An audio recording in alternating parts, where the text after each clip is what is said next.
pendidikan seks harus dimulai dengan sedini mungkin, di usia sedini mungkin. Lahir dari mana, kok kita bisa ada di dalam perut bunda, masuknya dari mana gitu. Itu orang tua harus bisa menjelaskan. Penting banget. Ini alat kelaminku kok kayak gini ya, kok panjang ya punya tuh ya laki-laki ya. Ketika dia melihat ibunya, loh ibunya kok mau minum nggak? Minum dulu. Minum dulu. Wah. Puasa, podcast untuk anak dewasa. Oke teman-teman, sekarang Kak Usmut lagi berada di Ono Coffee. Nah, Ono Coffee ini kafe yang mana kafe ini berada di Hotel Buba Grata. Pada video kali ini, Kak Usmut sedikit beda karena konten ini adalah konten puasa. Apa itu puasa?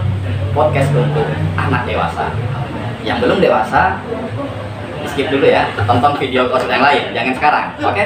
Nah, dan di sini Kak Usmut berbicara tentang hal-hal dewasa tidak sendirian, karena Kak Usmut sekarang ditemani sama Om. Oke, di sini sudah ada Om Iko. Bagaimana Om kabarnya Om? Oke, alhamdulillah baik. Om ya? Ya. Kita di hotel Di hotel, Om. Kesannya kayak Gimana? nungguin apa gitu. Juga apa-apa lah ya kalau ini konten dewasa. Oke, kita nanti akan berbicara tentang sesuatu yang dewasa, betul? Ya, benar. Sebelum itu, menurut Om, gimana sih kriteria dewasa itu gimana ya? Ukurannya yang bisa dibilang dewasa kayak apa? Dewasa ya. Ini karena kontennya dewasa dan ini perdana. Oke, tadi ini podcast ya. Iya, podcast. Podcastnya Kak Usmut yang akan membahas ini bukan Usmut lagi harusnya, namanya ganti, bukan Usmut. Usmut tuh kesannya dewasanya masih jauh. Kita ganti ya Om. Ganti aja. Jangan imut lagi. Usmut, Ustad, apalah kayak gitu. Kalau bahasa Kalimantan ada apa? Rambut. Bisa kembali diatur nanti. Kita cari nama yang pas. Ya, masuk ke konten dewasa. Oke. Karena ini dewasa, kita ngomongnya agak ya, kita bicara masalah yang dewasa, pembahasan yang dewasa, bahasa-bahasa yang kita pakai juga dewasa. Ingat ya, yang tadi kita bilangin Usmut ya, yang belum dewasa. Nah, kriterianya dewasa. Dewasa kalau menurut agama itu adalah yang balik. Yang balik, mumayyiz. Mayis, oke. Itu bisa dibilang menjelang dewasa, tapi sudah masuk ke sedikit ke melangkahkan kakinya ke dewasa, karena dia sudah mengenal Bisa membedakan yang yang baik, yang buruk. buruk. Yang paling gampangnya, yang umum dibicarakan adalah kalau orang dewasa itu sudah mimpi basah. Organ-organ sensitifnya, organ apa ya? Organ sudah matang lah, jadi sudah matang. Organ-organ intim, organ-organ yang sudah dibilang masuk masanya dewasa, sudah mulai berfungsi. Nah, kenapa mimpi basah itu kan berarti sudah berfungsi. Kelamin pria sudah memproduksi sperma. Kelamin perempuan, kalau di perempuan kan sudah mulai mens, itu dewasa. Dia sudah memproduksi sel telur. Nah, itu kriteria dewasa seperti itu. Kalau dari segi fisik, psikologis yang ada hubungannya dengan agama. Nah, kalau ya patokannya itu sih dewasa. Kalau menurut saya sebagai ya orang yang sudah dewasa, ada yang sudah sepuh. Kita anak-anak dewasa itu. Nah, itu dia. Seperti itu. Kalau menurut saya gampangnya seperti itu. Walaupun nanti di perjalanan waktu nanti ada macam-macam perkembangan pola pikir, perkembangan pita suara, perkembangan psikis, perkembangan wawasan, macam-macam, banyak sekali. Tapi yang intinya seperti yang gampangnya. Nah, makanya orang-orang yang menuju dewasa ini biasanya masa-masa rawan. Harus dengan bimbingan orang tua juga. Nah, ini juga untuk konten untuk orang-orang tua juga. Kalau anak-anaknya sudah masuk balik, dijaga. Ya, Harus dijaga. Osmod sendiri kan udah mengalami ya. Iya. Di bagaimana takutnya orang tuanya begitu dia merantau. Nah, itu dia. Ini ceritanya luar biasa. Kapan-kapan kita bongkar. Oke. Nah, seperti itu. Jadi ingat, hati-hati kalau orang tua yang punya anak yang menjelang dewasa. Nah, ini kuncinya di sini. Kunci selamatnya anak-anak di sini ya. Bimbingannya juga harus minta ampun. Karena pertanyaan-pertanyaan anak-anak yang seusia segini, orang tua menganggapnya itu masih anak-anak. Tapi anak-anak perlu jawaban dari pertanyaan-pertanyaan dewasa dari orang bapaknya kalau bisa. Jangan dari orang lain. Masalah tabu disingkirkan. Karena ini anak yang sudah mulai paham dengan sifat-sifat kedewasaannya. Apalagi sekarang ini internet luar biasa, sangat bahaya banget. Mereka bisa dapat seperti itu. Anak saya pun yang masih SD, dia sudah megang HP, dia pertanyaannya yang macam-macam. Ketika dia mandi bareng sama kita pendidikan, ini kita kalau membawa usia dewasa, berarti kan kita sudah membicarakan masalah seks. Iya, pasti. Tentang alat kelamin. Pendidikan seks harus dimulai dengan sedini mungkin, di usia sedini mungkin. Anak saya yang usia SD sudah mulai masuk tahun ke-8, belum 7 jalan mau ke-8. Terus sudah saya ajarkan juga mana yang perempuan, mana yang laki-laki, mana yang anak kelamin perempuan, anak kelamin laki-laki. Aturan-aturannya yang tidak boleh dipegang oleh laki-laki dari perempuan apa, perempuan juga nggak boleh melihat apa, rules-rulesnya tentang seks. Nah itu seks dalam artian alat kelamin ya. Kalau dalam bahasa itu kan seks itu kan artinya alat kelamin, bukan dalam artian yang dewasa yang sekarang ya. Belum kita belum masuk sana ya. Apa itu masih episode jauh.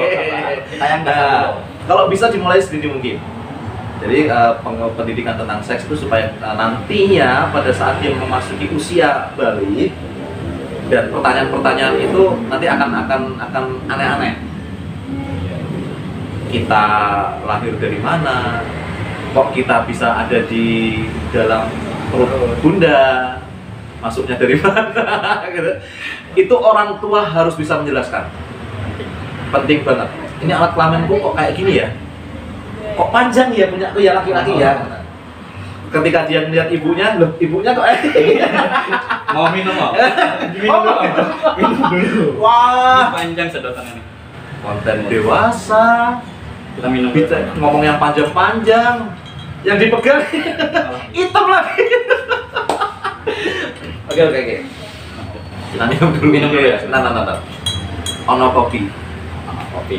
Saya mesennya kopi susu. Kopi susu. Oke, kopinya diminum. Mantap. Makasih orang kopi yang udah menyediakan tempatnya. Nah, seperti itu. Akan ada pertanyaan seperti itu. Kok punya panjang ya? Kok punya bunda enggak ya? Bunda kok deadline-nya kok besar ya? Ayah kok enggak ya? Aku kok enggak ya? Ayah kok perutnya.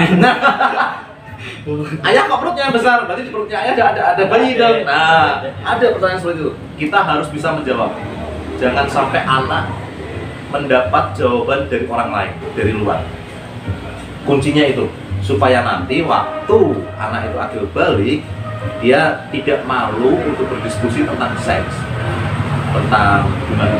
Apalagi kalau sekarang ada zaman sekarang, mereka udah ya akses untuk melihat sesuatu yang mereka belum belum pantas menonton, belum layak menonton, mereka sudah menonton dan mereka supaya nantinya mereka tidak malu untuk menanyakan itu ke kita nanti.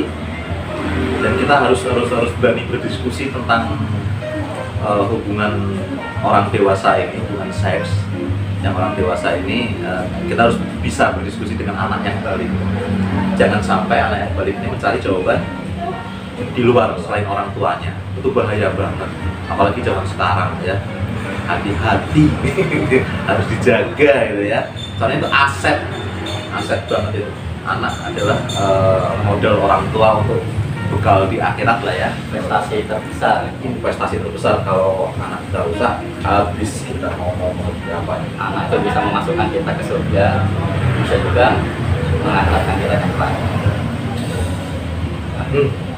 Kayak anak-anak itu katanya anak-anak tapi bisa bikin anak. Gimana itu? Bisa ya itu masuk itu. Jadi, ketika anak sudah dewasa, mimpi basah, dan dia sudah bisa memproduksi sperma dan dia sudah bisa menghamili orang dan sudah bisa menghamili gadis yang sudah mens. Rata-rata anak-anak sekarang mensnya itu SD. Iya, lebih cepat dari zaman dulu. SD kelas 5 sudah mens. Laki-laki juga gitu. SD sudah zaman dulu SMP kelas 2, kelas 3 gitu. Kelas Tumbuh jakunnya sekarang nggak perlu nunggu jakun, nggak perlu itu, mereka udah ini karena lingkungan, situasi, iklim, kondisi sekarang ini memang menuntut anak untuk cepat untuk dewasa. Nah di situ kuncinya, apalagi begitu mereka mau menikah, masuk ke menikah tuh bisa dikatakan udah dewasa dulu, atau menikah itu tanda dewasa juga.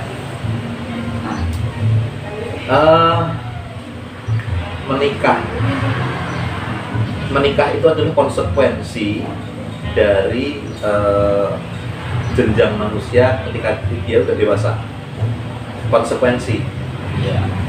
begitu dia udah dicap dewasa, ya harus menikah. Harus ya? Harus menikah. Jangan jomblo lama-lama. Nah, yang jomblo. Nah, jangan jomblo lama-lama. Nggak asik. Nggak asik, yakin lah nggak asik. Kata Ustadz yang kemarin viral dulu, kalau udah nikah, kalau pulang, bunda. Iya. Kalau yang jomblo, bun, sabun. Duh. Apa sabun padahal? Sampai pedih lagi. Ampun. Oke, gini ya.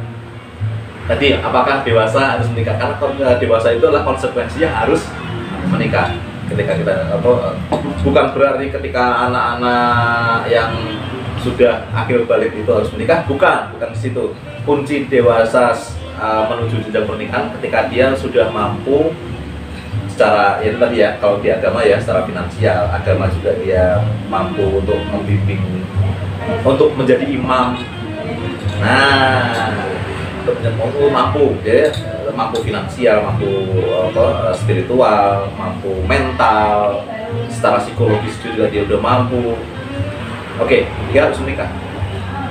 Berarti hadis juga itu ada yang mengatakan kalau kita mampu menikahlah. Setuju. Perintah Nabi kalau mampu menikahlah. Nah, Kalau nggak mampu solusinya apa? puasa.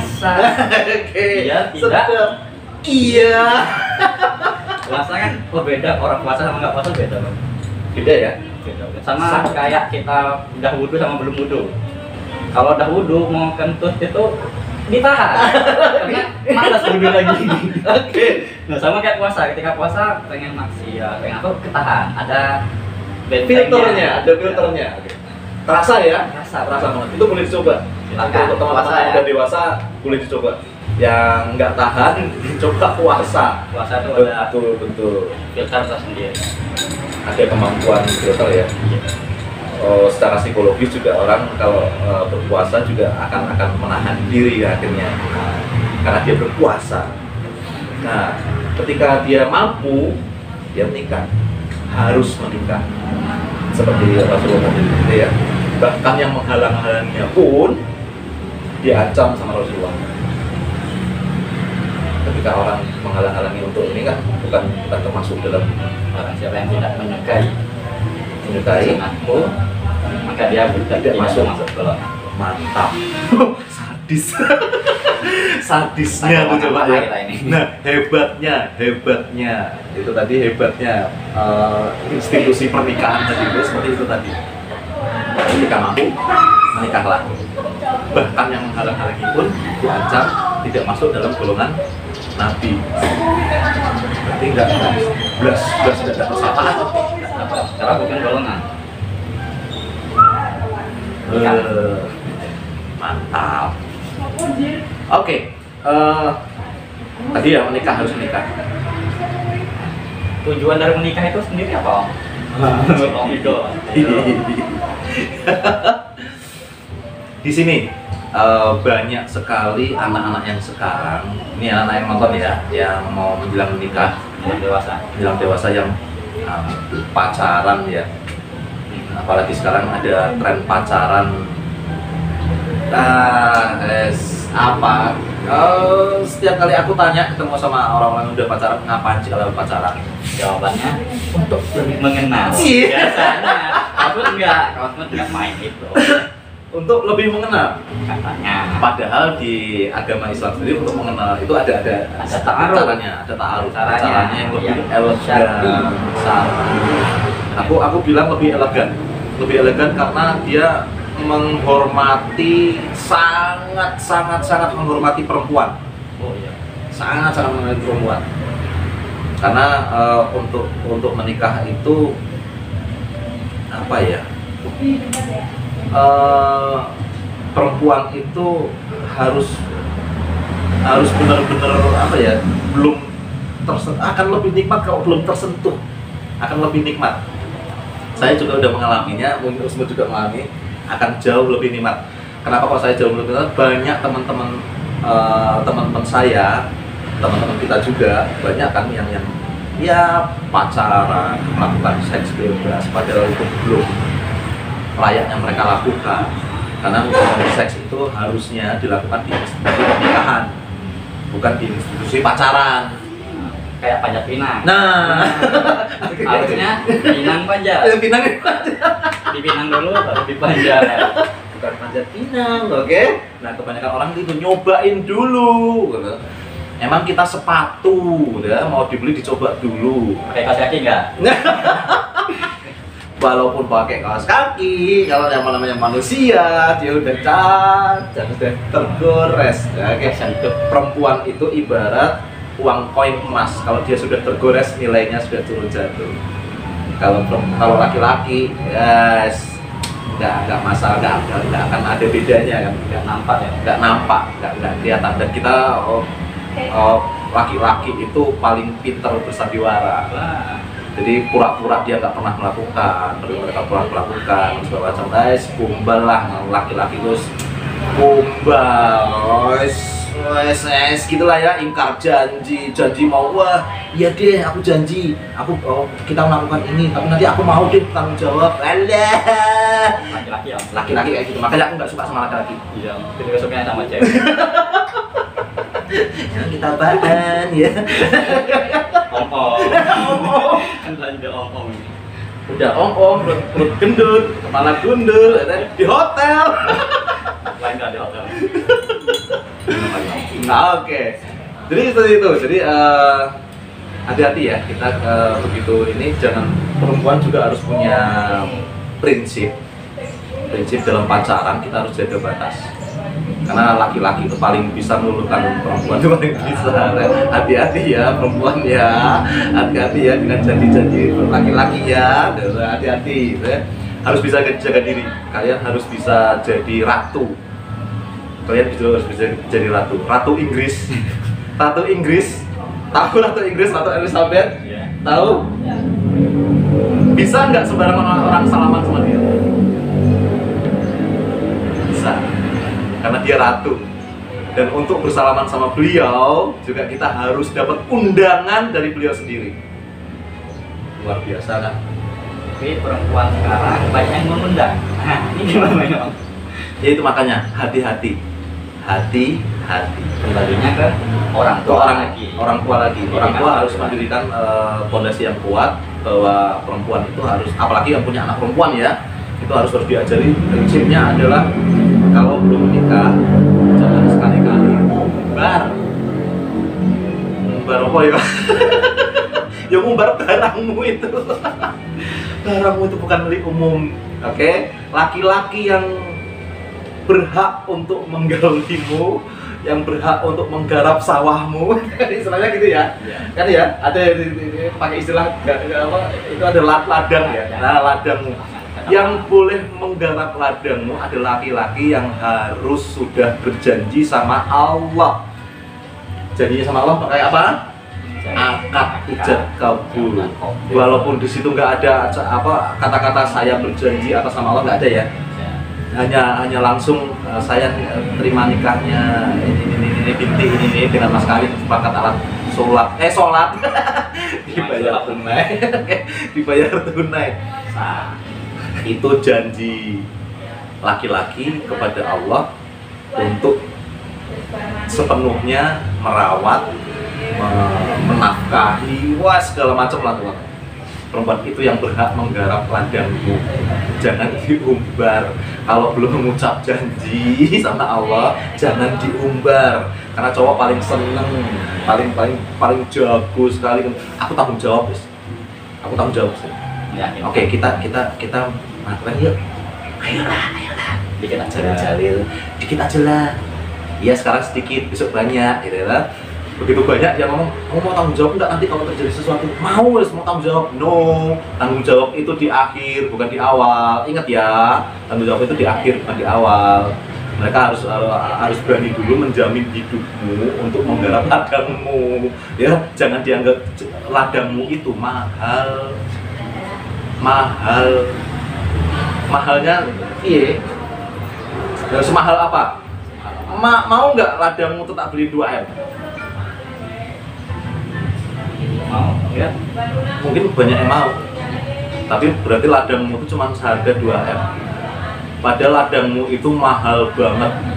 Ladangmu itu bisa dibayar dengan hidupnya laki-laki. Lelaki itu merawat kamu seumur hidupnya dia merawatmu. Berarti membayar kamu dengan hidupnya. Kan sampai matinya pun tetap bayar. Coba laki-laki menanggung sampai mati. Coba bayangin kalau itu terpelihara, institusi pernikahan terpelihara sampai 50 tahun. Sehari laki-laki menafkahi berapa? 50.000, 100.000, lebih sehari untuk bedaknya, untuk makannya, untuk segala macamnya, lebih dikalikan 50 tahun cukup 2M. Hidupnya laki-laki lebih jauh lebih mahal daripada triliunan uang. Nah, seperti itu. Jadi harus hati-hati ya menjaga ladangmu gitu ya. Ladang tuh harus dijaga. Hati-hati perempuan. Laki-laki juga jangan sok bebal, malu-maluin. Aku sebagai laki-laki isin aku malu.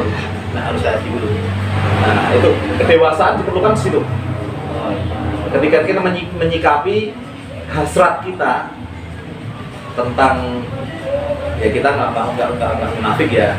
Begitu kita tahu mimpi basah kan ya kita ngerti lah ya, hasrat seksual itu akan lebih tereksplor, lebih keluar, apalagi ditambah dengan melihat hal-hal yang ya film porno lah, apalah ya, main game tahu nongol lah, iklan dan segala macam. Aduh, itu filter kedewasaan perlu di situ. Jadi teman-teman juga harus yakin bahwa apa yang ya cukup dewasa untuk menuju ke jenjang pernikahan. Bukan kedewasaan. Makanya sekarang kan banyak yang cerai hanya karena tidak cocok. Gak nikah kok nyari cocok. Ya udah ada bullshit. Menyatukan dua keluarga, mendamaikan dua keluarga, nggak ada. Satu aja nggak bisa. Nah, satu aja nggak bisa. Ini banyak orang sekeluarga disatukan, enggak, bukan itu intinya pernikahan. Bukan itu intinya pernikahan. Jadi dibutuhkan kedewasaan untuk seperti ini. Usmut, Om Igo dididik dengan cara yang berbeda. Om Igo dididik dengan cara tentara, dikasih makan dengan cara tentara juga. Usmut dididik dengan cara agamis, religius, dikasih makan seperti itu. Dapat istri juga dididik waktu anak-anak dididik sama orang tuanya juga dengan cara yang berbeda. Apa yo bisa sama? Nggak akan bisa. Di sini dibutuhkan kedewasaan untuk menjadikan kita suami istri itu tadi, Usmut dan istrinya, jadi sesuatu pribadi yang berbeda dari yang dulu. Usmut begitu menikah bukan Usmut lagi, dia Usmut yang beristri.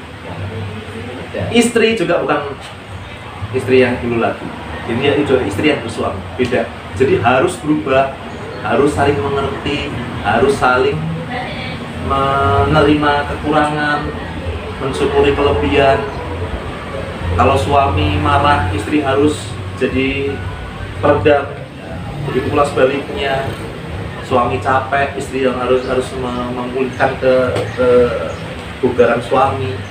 Harus seperti itu dibutuhkan kedewasaan. Jadi nggak ada yang namanya kecocokan, itu nggak ada, kesamaan itu nggak ada. Kita mencari persamaan, nggak ada. Nggak bisa seperti ini loh. Akan kuat banget. Jadi kalau kalian seperti ini, coba ditarik, akan susah begini, susah untuk lepasnya. Tapi kalau gini, karena kita sama, lepas. Menikah tidak mencari kesamaan. Ya kecocokan boleh lah, kecocokan, tapi dalam hal kita harus menyesuaikan. Jadi bukan cocok yang terus harus sama. Oh, kesukaannya Usmut adalah sulap, misalnya. Kesukaannya Usmut adalah kopi, perempuannya harus kopi. Enggak, bisa kayak gitu. Sama suka minum yang baik. Minum yang baik. Nah, seperti itu ya. Jadi harus dibutuhkan kedewasaan. Di situ tingkat kedewasaan diperlukan sangat. Nah, seperti itu. Nah, terus tapi tujuannya ya, tujuan nikah. Nah, ini aku cerita aja ya, cerita pengalamanku ketika aku akan menikah. Aku ditanya oleh temannya bapakku, kebetulan dia semua bisa dibilang dia aku bisa bilang dia salah satu orang yang sangat mempengaruhi, orang yang bijaksana, yang mempengaruhi pandangan saya tentang pernikahan. Jadi waktu itu saya waktu mau menikah ditanya, kamu mau nikah mau untuk apa? Menikah untuk apa? Macam-macam. Waktu itu saya bilang, saya menikah mau, iya mau berketurunan. Lalu dia bilang, apa harus menikah punya keturunan? Kamu datang ke perempuan, kamu hamili, udah kamu punya keturunan. Oh enggak, secara biologis punya. Oh enggak, secara agama. Nah, gimana secara agama? Ya menikah. Nah, cuman itu kok. Bingung aku kok. Apa gitu? Kebetulan, maaf ya, dia agamanya malah Buddha. Agama Buddha, Cina lagi, Tionghoa lagi. Oh, bukan Buddha, Konghucu dia. Jadi saya sempat merasa malu sih waktu dia bilang gini, di kitabmu tuh ada. Modal aku di kitabku, aku agama Islam, dia lebih tahu dari saya tentang saya tentang pernikahan. Saya nyari 2 bulan, 3 bulan nggak ketemu, sampai 6 bulan nggak ketemu. Saya menghadap lagi ke beliau, saya nyerah. Lalu beliau menunjukkan, coba lihat ini di Quran. Saya buka itu malah bukan yang biasanya ditulis di undangan. Yang di undangan biasanya apa? Ya An-Nisa ayat 21 ya. Nah itu. Saya bukan menemukan itu. Jadi esensinya pernikahan bukan itu ternyata. Ternyata setelah saya ditunjukkan dan terus saya konsultasikan ke guru agama Islam waktu itu Ustadz Bos namanya, saya diskusikan, ternyata itu yang dimaksud dengan pernikahan.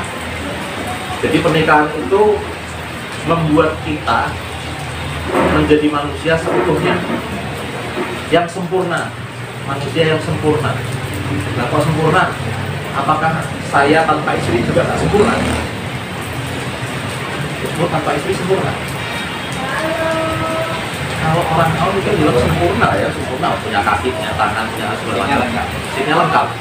Tapi ketika kita disebut manusia oleh Allah, manusia seperti apa yang disebut, yang disapa manusia yang seperti apa? Tak nyontek dulu ya. Ini ada ayatnya. Nggak boleh salah apa soalnya. Bener-bener Al-Quran ini ya. Oke, bener-bener apa? Saya tadi diwati-wati juga. Waduh, ini ada hubungannya dengan agama, dengan tentang kedewasaan. Masalah aku agak vulgar nanti ya, nggak apa-apa ya. Tapi demi ilmu ya. Di sini ada Quran surat An-Nisa justru ayat, ini ayat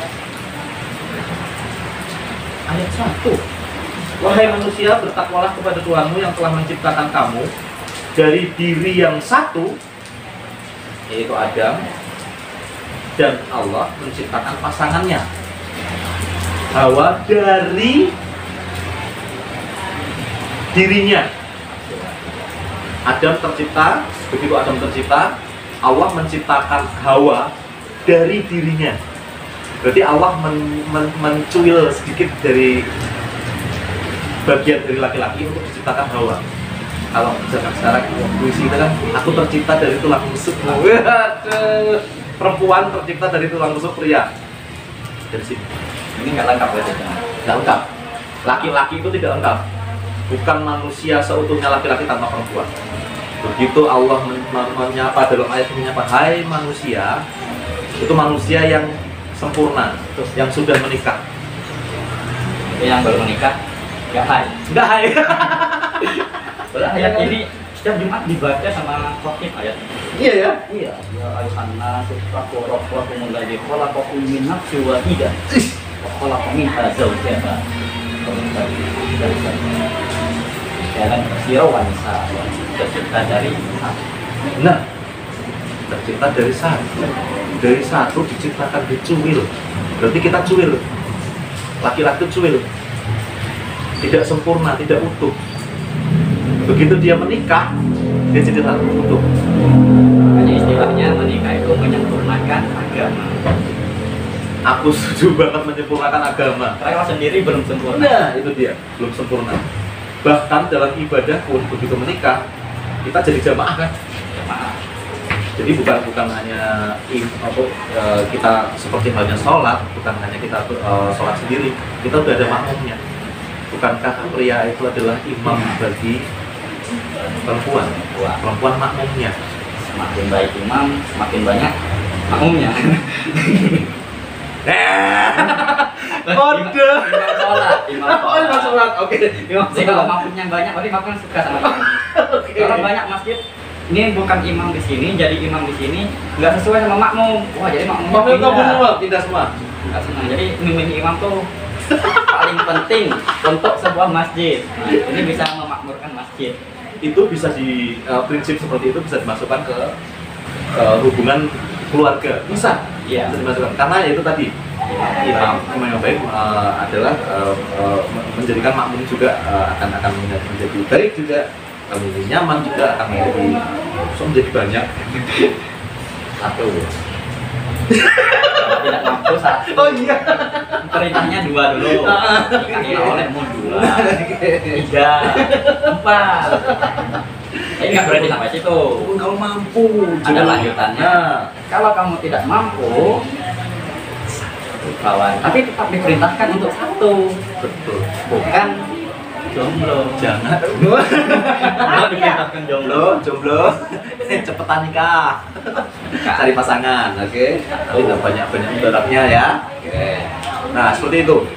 Jadi ternyata itu yang ditunjukkan oleh temannya bapak saya. Akhirnya saya meyakini bahwa oh iya, saya harus mencari perempuan yang yang tepat. Bagaimana mencari perempuan yang tepat? Pertanyaan. Belum pertanyaan. Yang sana. Oh, punya yang sana. boleh, Jangan. Bagaimana? Oke, bagaimana? Ada yang namanya minta petunjuk sama Allah, libatkan Allah. Jadi dengan cara istikharah. Jadi macam-macam. Jadi cari pembimbing agama yang mengerti agama, yang bisa menuntun kita untuk mencarikan jodoh yang tepat, yang betul-betul cumilan dari tubuh kita. Nah, begitu kita menikah, jangan sekali-kali ada pikiran ini terjadi ke semua cewek, semua perempuan, hampir semua perempuan. Aku berani bilang 90% perempuan. Begitu menikah, masih ada pertanyaan. Bener nggak ini jodohku? Udah nikah katanya kalau jodoh pasti Menikah? pasti bertemu. Secara psikis perempuan seperti itu. Apalagi begitu sudah resepsi,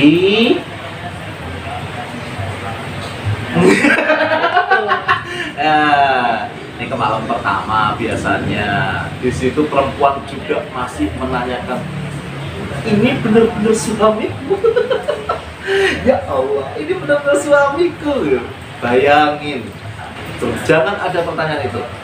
Jadi begitu kalian sudah menikah, udah, ini cuilan laki-laki, ini cuilan bagian dariku. Dan perempuan juga harus meyakini bahwa saya tercipta dari cuilan suami saya. Ketika itu pedoman itu sudah melekat, sama-sama disepakati, begitu kalian menemukan kejelekan pada istri atau pada suami, kalian tidak akan protes. Kalian tidak akan protes. Karena dia itu adalah bagian dariku. Bagian dariku. Tapi juga bagian dari. Iya. Dan aku sama kamu sempurna. Yang diciptakan Allah, manusia sempurna yang diciptakan Allah. Jadi apapun kita akan legowo, menerima itu legowo. Ada satu ceritanya. Kalau kita satu Cerita ya. Ini tentang hubungan suami istri ya. Oke. Nanti kita yang berikutnya nanti kita lanjutin ke episode berikutnya ya. Ini saya cerita dulu. Perempuan. Ini hati-hati ya, hati-hati dalam menyikapi. Dibutuhkan kedewasaan yang super dewasa. Dan kita nggak bisa sendiri. Kita perlu pembimbing agama, orang yang lebih tua, orang yang lebih mengerti. Jadi kita harus berteman dengan mereka. Laki-laki akan berubah secara psikis. Begitu dia mengucapkan hijab. saya terima.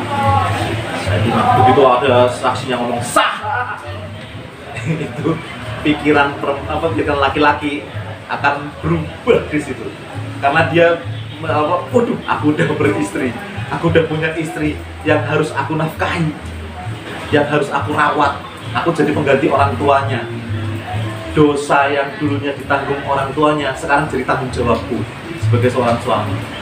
Sampai segitunya. Saya merasakan rasanya itu Langsung aku ini siapa? Berasa aku sekarang ini berbeda. Jadi kalian yang belum merasakan ini, pengalaman kita yang sudah merasakan akan berubah. Laki-laki psikologinya akan berubah ketika dia mencoba siapapun. Perempuan berubahnya ketika dia melakukan hubungan suami istri pertama. Berubah semua. Karena dia merasa rahasia yang paling rahasia yang selama ini dia tutupi, bahkan mungkin ibunya, mungkin bapaknya tidak pernah tahu rahasia itu. Dan yang menikmati tubuhnya laki-laki yang baru ditemukan, nggak tahu dia datang dari mana, dia nggak pernah makanin aku, dia nggak pernah ngurus aku, dia nggak pernah membesarkanku, dia nggak pernah memandikan aku dari kecil, merawat aku, nggak pernah. Tahu-tahu jadi suaminya, tahu-tahu menggauli dia akan berubah di situ, perempuan. Jadi begitu rahasia yang paling dia rahasiakan terbongkar, dia tidak akan lalu lagi menunjukkan kejelekan kecilnya dia. Ngupil, ngentut, ngorok, semuanya. Males apa segala macam, dia kan nggak akan malu lagi menunjukkan ke suaminya. Kalau kalian tidak siap, itu akan menjadi masalah besar di awal pernikahan dan akan berujung biasanya ke percecokan dan perceraian. Karena belum dewasa tadi dalam menghadapi Masalah. Karena prinsipnya mereka menikah adalah mungkin menghalalkan hubungan. menghalalkan, tapi yang sebelumnya haram ini masih dilakukan. Ayo. Katanya menghalalkan, tapi sebelum ini haram dong. Iya Tapi kok dilakukan? Oh, yang menghalalkan hubungan hati-hati. haram. Kalian sendiri. Kalian sendiri yang jawab, kalian sendiri akan melakukan, kalian sendiri akan menikmati apa akibatnya, istilahnya akibatnya. Nah, itu kita kira sih nggak akan menjelek-jelekkan kalian, nggak akan menghakimi kalian, nggak. Tapi ingat, setiap perbuatan ada resikonya. Nah, itu aja. Kita sih nggak menjelekkan. Aduh, yang berhubungan suami istri pasca sebelum menikah nanti akan menulis itu nanti urusan Allah lah. Urusan masing-masing Allah. Ingat, sesuatu ada resikonya. Oke, sesuatu ada resikonya. Nah, nanti tentang hubungan suami istri lagi itu aja ya kita bahas. So, Kasih banyak episode. nggak cukup cuma tadi. Oke, Sampai dewasa. Wah, sampai punya anak. masih ada lagi, masih banyak nanti. Oke, Sampai siap. pendidikan anak. Oke, sebelum ditutup Om, kasih satu pesan Mas buat teman-teman. Oke, satu pesan buat teman-teman ya. Saya selalu mengingatkan ke teman-teman yang mau menikah. Menikah itu adalah penjara buat laki-laki. Satu, penjara buat laki-laki. Kenapa penjara buat laki-laki? Karena laki-laki tidak akan bisa bebas lagi seperti dulu lagi.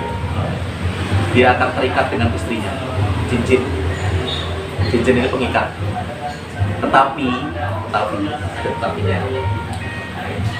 kalau cinta itu suatu hubungan itu didasari oleh cinta yang sesungguhnya ya, bukan cinta dalam arti aku cinta kamu terus kamu bisa mencium perempuan, enggak. Itu monyet cinta monyet dong. Oke. Nah, itu cinta dalam hubungan pernikahan. Cinta itu adalah ikatan tanpa simpul. Cinta itu adalah ikatan tanpa simpul. Kenapa kok dilambangkan dengan cincin? Ikatan tanpa simpul. Kalau bisa rata-rata cincin nikah bukan cincin yang terputus. Mereka adalah hubungan seperti ini. Ikatan tapi tanpa simpul. Bulan nggak ada ikatan tanpa simpul. Artinya apa? Cinta itu adalah tidak mengenal pamrih, nggak ada syarat. Jadi hubungan yang tanpa syarat seperti itu. Oke. Luar biasa. Kita akan bertemu lagi di episode selanjutnya. Oke. Sekarang Om, kegiatannya ngapain? Aku kegiatannya sekarang profesi saya sebagai badut. Sekarang badut. Ternyata badut. Aduh, nggak bisa dipercaya loh badut nih. Udah, kita tutup. Assalamualaikum warahmatullahi wabarakatuh. Sedang aku badut.